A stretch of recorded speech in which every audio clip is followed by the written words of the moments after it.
DK ಬೆನ್ನಿಗೆ ನಿಂತರ ವಿಜಯೇಂದ್ರ ಮತ್ತೆ ಅಡ್ಜಸ್ಟ್ಮೆಂಟ್ ಪಾಲಿಟಿಕ್ಸ್. ರಾಜ್ಯ ಬಿಜೆಪಿಯಲ್ಲಿ ಕೋಲಾಹಲ.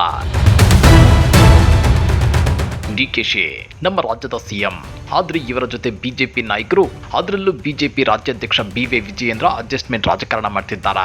ಸಿಎಂ ಡಿಕೆಶಿ ಅವರನ್ನ ರಕ್ಷಿಸೋದಕ್ಕೆ ಇಂಥ ಹೊಂದಾಣಿಕೆಯಾಗಿದೆಯಾ? ಅಷ್ಟಕ್ಕೂ ಈ ಅಡ್ಜಸ್ಟ್ಮೆಂಟ್ ಪಾಲಿಟಿಕ್ಸ್ ಬಾಂಬ್ ದಿಢೀರಂತ ಮತ್ತೆ ಸ್ಫೋಟಗೊಂಡಿದ್ದೇಕೆ ಅಂದ್ರ ಅದನ್ನ ಡೀಟೇಲ್ ಆಗಿ ತೋರಿಸ್ತೀವಿ. ಆದ್ರೆ ಅದಕ್ಕಿಂತ ಮೊದಲು ಹಲೋ ಕನ್ನಡ ಯೂಟ್ಯೂಬ್ ಚಾನಲ್ ಅನ್ನ ಸಬ್ಸ್ಕ್ರೈಬ್ ಮಾಡ್ಕೊಳ್ಳಿ, ಹಾಗೇನೆ ಪಕ್ಕದಲ್ಲಿರೋ ಬೆಲ್ ಬಟನ್ ಅನ್ನು ಪ್ರೆಸ್ ಮಾಡಿ. Adjustment politics. ರಾಜ್ಯ ರಾಜಕಾರಣದಲ್ಲಿ ಅಡ್ಜಸ್ಟ್ಮೆಂಟ್ ಪಾಲಿಟಿಕ್ಸ್ ನಡೀತಾ ಇದೆ ಅನ್ನೋ ಸದ್ದು ಇವತ್ತು ನಿನ್ನೆದಲ್ಲ. ಆದ್ರೀಗ ಮತ್ತೆ ಅದೇ ಸದ್ದನ್ನ ಸುದ್ದಿಯಾಗುವಂತೆ ಮಾಡಿದ್ದಾರೆ ಶಾಸಕ ಬಸನಗೌಡ ಪಾಟೀಲ್ ಯತ್ನಾಳ್. ಹೌದು ವೀಕ್ಷಕರೇ, ಈಗ ವಿಧಾನಸಭೆಯ ಅಧಿವೇಶನದ ನಡುವೆ ಯತ್ನಾಳ್ ಅವರು ಮತ್ತೊಂದು ಬಾರಿ ಬೆಂಕಿ ಹಚ್ಚುವಂತ ಆರೋಪ ಮಾಡಿದ್ದಾರೆ.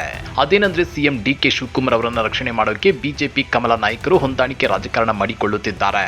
ವಾಲ್ಮೀಕಿ ಹಗರಣದ ಹೆಸರಲ್ಲಿ ಸದನದಲ್ಲಿ ಧರಣಿ ನಡೆಸಿ ಜನರ ನಿಜವಾದ ಸಮಸ್ಯೆಗಳ ಬಗ್ಗೆ ಚರ್ಚೆಯಾಗದಂತೆ ಸದನದ ಸಮಯವನ್ನ ಉದ್ದೇಶಪೂರ್ವಕವಾಗಿ ಹಾಳು ಮಾಡಲಾಗ್ತಿದೆ ಅಂತೇಳಿ ಆಡಳಿತ ಮತ್ತು ವಿಪಕ್ಷಗಳೆರಡರ ವಿರುದ್ಧವೂ ಯತ್ನಾಳ್ ಗಂಭೀರ ಆರೋಪ ನಡೆಸಿದ್ದಾರೆ. ಅಷ್ಟಕ್ಕೂ ಯತ್ನಾಳ್ ಈ ಆರೋಪ ಮಾಡಲು ಕಾರಣ ಏನೋ? ಬಿಡದಿ ಟೌನ್ಶಿಪ್, ಅದಾನಿ ಭೇಟಿ, ಕೆಪಿಎಸ್ಸಿ ಹಗರಣದ ಬಗ್ಗೆ ಸದನದಲ್ಲಿ ಯಾಕೆ ಚರ್ಚೆ ಆಗ್ತಿಲ್ಲ? ಯತ್ನಾಳ್ ಎತ್ತಿರುವ ಪ್ರಶ್ನೆಗಳಲ್ಲೂ ಬಲಿಷ್ಠ ಸತ್ಯವಿದೆಯಾ? ಈ ಎಲ್ಲಾ ವಿಷಯಗಳನ್ನ ಇವತ್ತಿನ ವಿಡಿಯೋದಲ್ಲಿ ಪಕ್ಕಾ ಕ್ಯಾಶುಯಲ್ ಶೈಲಿಯಲ್ಲಿ ಬ್ರೇಕ್ ಡೌನ್ ಮಾಡೋಣ. ವಿಡಿಯೋ ತುಂಬಾ ಇಂಟ್ರೆಸ್ಟಿಂಗ್ ಆಗಿದೆ, ಎಲ್ಲೂ ಸ್ಕಿಪ್ ಮಾಡದೆ ಕೊನೆವರೆಗೂ ನೋಡಿ. ಬನ್ನಿ ಮೊದಲು ವಿಷಯದ ಅಸಲಿ ಹಿನ್ನೆಲೆಯನ್ನ ನೋಡೋಣ. ವಿಧಾನಸಭೆಯಲ್ಲಿ ವಾಲ್ಮೀಕಿ ಅಭಿವೃದ್ಧಿಯ ನಿಗಮದ ಹಗರಣಕ್ಕೆ ಸಂಬಂಧಪಟ್ಟಂತೆ ಬಿಜೆಪಿ ಮತ್ತು ಜೆಡಿಎಸ್ ನಾಯಕರು ಅಹೋರಾತ್ರಿ ಧರಣಿ ನಡೆಸುತ್ತಿದ್ರು. ಈ ಧರಣಿಯ ಸಂದರ್ಭದಲ್ಲಿ ಮಾಧ್ಯಮಗಳೊಂದಿಗೆ ಮಾತನಾಡಿದ ಬಿಜೆಪಿ ಉಚ್ಚಾಟಿತ ಶಾಸಕ ಬಸನಗೌಡ ಪಾಟೀಲ್ ಯತ್ನಾಳ್ ತಮ್ಮದೇ ಪಕ್ಷದ ನಾಯಕರ ನಡವಳಿಕೆಯನ್ನ ತೀವ್ರವಾಗಿ ತೊಳೆಯಲು ಶುರು ಮಾಡಿದ್ರು. ಯತ್ನಾಳ್ ಹೇಳಿದ್ದೇನ್ ಗೊತ್ತಾ? ಇಲ್ಲಿ ಸರ್ಕಾರ ಮತ್ತು ಪ್ರತಿಪಕ್ಷಗಳ ನಡುವೆ ದೊಡ್ಡ ಮಟ್ಟದ ಹೊಂದಾಣಿಕೆ ನಡೆದಿದೆ. ಡಿಕೆ ಶಿವಕುಮಾರ್ ಅವರನ್ನು ರಕ್ಷಣೆ ಮಾಡಲು ಕಮಲ ನಾಯಕರು ಸದನ ನಡೆಯದಂತೆ ನೋಡಿಕೊಳ್ಳುತ್ತಿದ್ದಾರೆ ಅಂತೇಳಿ ಗಂಭೀರ ಆರೋಪ ಮಾಡಿದ್ದಾರೆ. ಯತ್ನಾಳ್ ಅವರ ವಾದದ ಪ್ರಕಾರ ವಾಲ್ಮೀಕಿ ಹಗರಣದಲ್ಲಿ ಸಿಎಂ ಡಿಕೆ ಶಿವಕುಮಾರ್ ಅವರ ರಾಜೀನಾಮೆ ಕೇಳಬೇಕಿತ್ತು. ಆದ್ರೆ ಬಿಜೆಪಿಯವರು ಕೇವಲ ಬಿ ನಾಗೇಂದ್ರ ಅನ್ನೋ ಸಚಿವರ ರಾಜೀನಾಮೆಗೆ ಪಟ್ಟು ಹಿಡಿದು ನಿಜವಾದ ಪ್ರಭಾವಿ ನಾಯಕರನ್ನ ರಕ್ಷಿಸುತ್ತಿದ್ದಾರೆ. ಇದೊಂದು ಪಕ್ಕಾ ಅಡ್ಜಸ್ಟ್ಮೆಂಟ್ ಡೀಲ್ ಅನ್ನೋದು ಯತ್ನಾಳ್ ಅವರ ಗಂಭೀರ ಆರೋಪ. ವೀಕ್ಷಕರ, ಯತ್ನಾಳ್ ಅವರ ಈ ಆರೋಪ ಕೇವಲ ವಿಪಕ್ಷ ನಾಯಕರನ್ನ ಗುರಿಯಾಗಿಸಿಕೊಂಡಿದ್ದಲ್ಲ, ಬದಲಿಗೆ ಇದರಿಂದ ರಾಜ್ಯದ ಕೋಟ್ಯಾಂತರ ಜನರ ನೈಜ ಸಮಸ್ಯೆಗಳು ಸದನದಲ್ಲಿ ಹೇಗೆ ಬಲಿಯಾಗ್ತಿವೆ ಅನ್ನೋದನ್ನ ಕೂಡ ಅವರು ಬಿಚ್ಚಿಟ್ಟಿದ್ದಾರೆ. ಹಾಗಾದ್ರೆ ಆ ಅಸಲಿ ವಿಷಯ ಏನು ಅಂತ ನೋಡೋಣ ಬನ್ನಿ. ಇಲ್ಲೇ ನೋಡಿ ಯತ್ನಾಳ್ ಎತ್ತಿರುವ ಅತಿ ಮುಖ್ಯವಾದ ಪ್ರಶ್ನೆ ಬರೋದು. ಸರ್ಕಾರ ಕೋಟ್ಯಾಂತರ ರೂಪಾಯಿ ಜನಸಾಮಾನ್ಯರ ತೆರಿಗೆ ಹಣವನ್ನ ಖರ್ಚು ಮಾಡಿ ಅಧಿವೇಶನ ನಡೆಸುತ್ತಿದೆ. ಆದ್ರೆ ಸದನದಲ್ಲಿ ಜನರ ಸಮಸ್ಯೆಗಳು ಚರ್ಚೆ ಆಗದಿದ್ರೆ ಜನರಿಗೆ ಏನು ಉತ್ತರ ಕೊಡ್ತೀರಾ ಅಂತ ಯತ್ನಾಳ್ ತರಾಟೆಗೆ ತಗೊಂಡಿದ್ದಾರೆ. ರಾಜ್ಯದಲ್ಲಿ ಇವತ್ತು ಪರಿಸ್ಥಿತಿ ಹೇಗಿದೆ ಗೊತ್ತಾ? ಕಲ್ಯಾಣ ಕರ್ನಾಟಕ ಅಭಿವೃದ್ಧಿ ವಿಷಯ ಮೂಲೆ ಗುಂಪಾಗಿದೆ. ರಾಜ್ಯದಲ್ಲಿ ಬರಗಾಲ ಭೀಕರವಾಗಿದ್ದು ರೈತರಿಗೆ ಸರಿಯಾದ ಪರಿಹಾರ ಸಿಗುತ್ತಿಲ್ಲ. ಕಾವೇರಿ ನೀರಿನ ಬಿಕ್ಕಟ್ಟಿನ ಬಗ್ಗೆ ಸದನದಲ್ಲಿ ಗಂಭೀರ ಚರ್ಚೆ ನಡೆಯಬೇಕಿತ್ತು. ಆದ್ರೆ ಯಾವ ವಿಷಯಗಳ ಬಗ್ಗೆಯೂ ಮಾತನಾಡದೆ ಒಬ್ಬ ವ್ಯಕ್ತಿಯ ರಾಜೀನಾಮೆ ವಿಚಾರವನ್ನೇ ನೆಪವಾಗಿಟ್ಟುಕೊಂಡು ಇಡೀ ಸದನ ಸಮಯವನ್ನ ಬಲಿ ಕೊಡಲಾಗ್ತಿದೆ.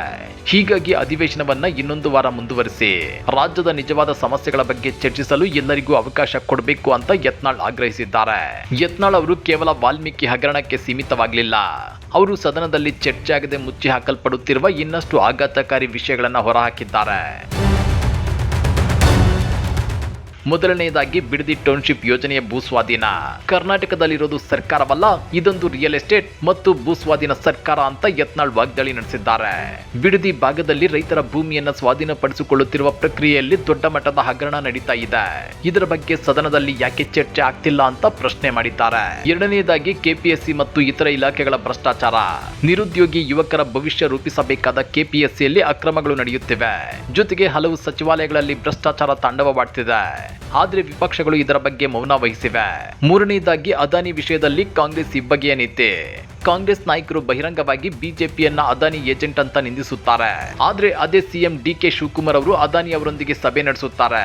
ಈ ವಿಷಯದ ಬಗ್ಗೆಯೂ ವಿಧಾನಸಭೆಯಲ್ಲಿ ಯಾಕೆ ಚರ್ಚೆ ಆಗುತ್ತಿಲ್ಲ ಅಂತ ಆಡಳಿತ ಮತ್ತು ವಿಪಕ್ಷ ಎರಡಕ್ಕೂ ಯತ್ನಾಳ್ ಚಾಟಿ ಬೀಸಿದ್ದಾರೆ. ಖಂಡಿತ ಯತ್ನಾಳ್ ಪ್ರಸ್ತಾಪಿಸಿರುವ ಈ ಮೂರು ವಿಷಯಗಳು ಸಾಮಾನ್ಯ ವಿಷಯಗಳಲ್ಲ.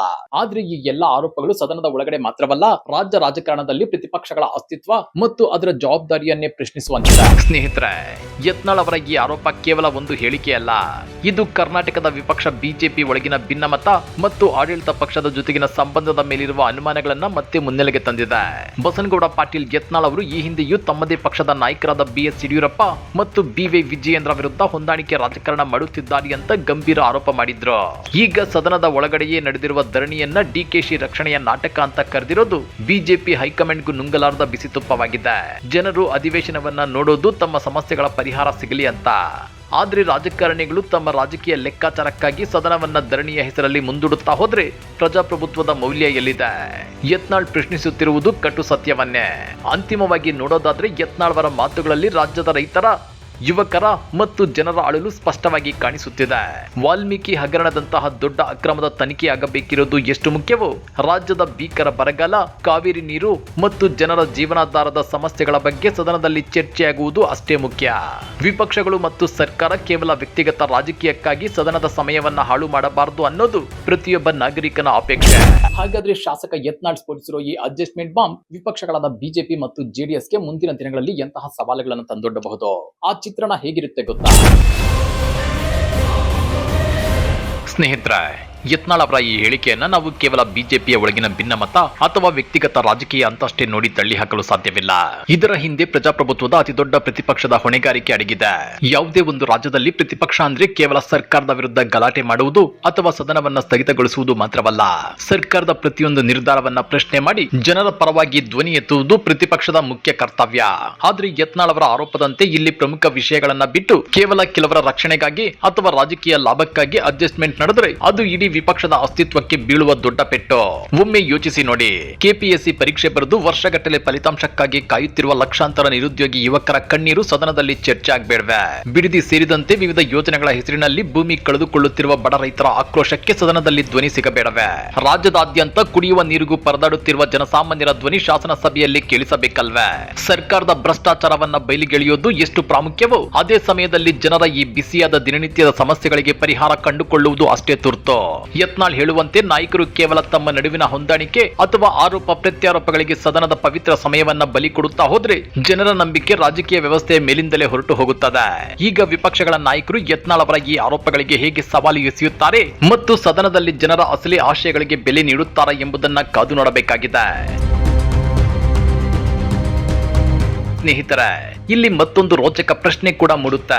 ಈ ಒಂದು ಆರೋಪದ ನಂತರ ಯತ್ನಾಳ್ ಅವರ ಮುಂದಿನ ರಾಜಕೀಯ ನಡೆ ಏನಿರಬಹುದು ಮತ್ತು ಈ ಬೆಳವಣಿಗೆಯಿಂದ ಬಿಜೆಪಿ ಹಾಗೂ ಕಾಂಗ್ರೆಸ್ಗೆ ಮುಂದಿನ ದಿನಗಳಲ್ಲಿ ಎಂತಹ ಸವಾಲುಗಳು ಎದುರಾಗಲಿವೆ?